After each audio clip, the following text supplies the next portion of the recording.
আজকের গন্তব্য নৈহাটি। বড়মার কাছে যাব বলে বেরিয়ে পড়লাম বাড়ি থেকে। কিছুটা এগোতেই পৌঁছে গেলাম সেই চেনা পরিচিত মন্দির, ধর্ম হোক যার যার, বড়মা সবার। এসে পৌঁছতেই দেখলাম মন্দির আগের থেকে অনেক বড় হয়েছে।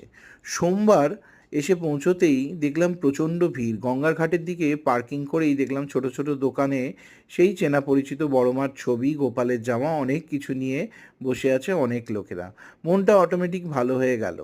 কিন্তু লাইন দেখে সত্যিই অবাক হয়ে গেলাম। আজ সোমবার সবে মাধ্যমিক শুরু হয়েছে, এ তো প্রচুর লাইন, কিভাবে দেব বড়মার পুজো। তাও মনে অনেক আশা নিয়ে বড়মার নাম করে দাঁড়িয়ে পড়লাম ডালা কিনে এই লাইনে। বড়মার কাছে এসেছি, পুজো দেবো না তা হয়? সবার জন্যে আজকে মনস্কামনা করে ভালো সবার যাতে হয় তার জন্যই দাঁড়িয়ে পড়লাম। প্রচুর লোক আসছে, ক্রমশ ভিড় বাড়ছে, জানি না কখন পুজো দিতে পারবো। গঙ্গার ঘাট অবধি পুরো লাইন হয়ে গেছে। মন্দিরটি ভীষণ সুন্দরভাবে আগের থেকে অনেক বড় হয়েছে। বড়মার মন্দির বড়মার মতনই বড় হয়ে উঠেছে। এই গেট দিয়ে মেন এন্ট্রেন্স, এবং আস্তে আস্তে আমরা এগিয়ে চললাম লাইন ধরে বড়মার পুজো দেওয়ার জন্যে। প্রায় 1-1.5 ঘন্টা দাঁড়ানোর পর মন্দিরের সামনে এসে গেট দিয়ে ঢোকার সময় মন্দিরের সিঁড়িতে হাত দিয়ে নমস্কার করে বড়মার কাছে প্রবেশ করলাম।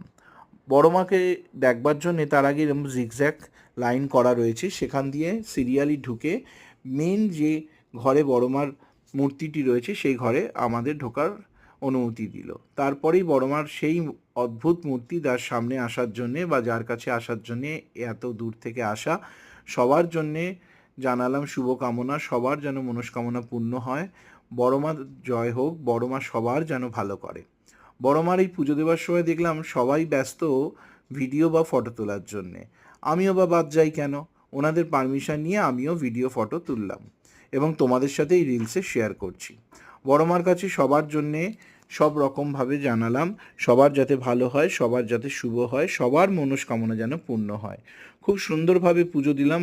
বড়মার এই মূর্তি দেখবার পর সত্যিই মনে হচ্ছিল না ছেড়ে আসি, কিন্তু ফিরতে তো হবেই। বড়মার কাছে সব কিছু নিবেদন করে আমরা আস্তে আস্তে বেরিয়ে এলাম।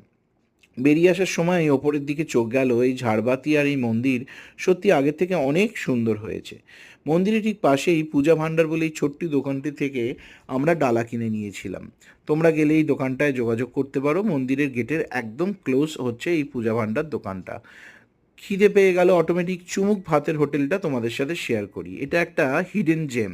ঠিক বড়মার মন্দিরের আগেই বাঁদিকের গলিতে নন্দী ব্রাদার্সের অপোজিটে সরু এই গলিটির মধ্যে এই ছোট্ট দোকানটা দুর্দান্ত মেনু সার্ভ করছে। ছোট্ট সিটিং অ্যারেঞ্জমেন্ট, মেনুটা তোমাদের সাথে শেয়ার করলাম। খাবার কিন্তু দুর্দান্ত ছিল। টাটা।